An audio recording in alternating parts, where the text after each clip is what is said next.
puasa sunnah Syawal. Berpuasa 6 hari di bulan Syawal. Silakan puasa 6 hari.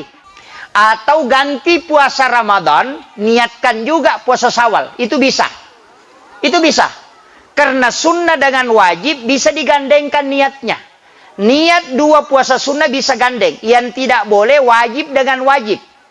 Yang boleh sunnah dengan wajib. Karena di dalam hadis hanya mengatakan berpuasa 6 hari di bulan Syawal. Jadi kalau sudah puasa 6 hari di bulan Syawal, niatkan saja puasa sunnah Syawal, niatkan puasa pengganti puasa Ramadan, itu sudah ada ulama sahkan.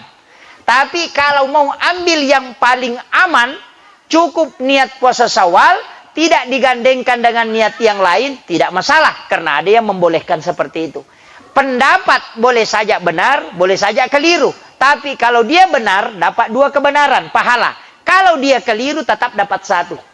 Al-mukhti'u al-ijtihadi lahu ajrun, kata Nabi. Nah, itu kuncinya. Ketika sudah berijtihad. Makanya tidak usah berdebat.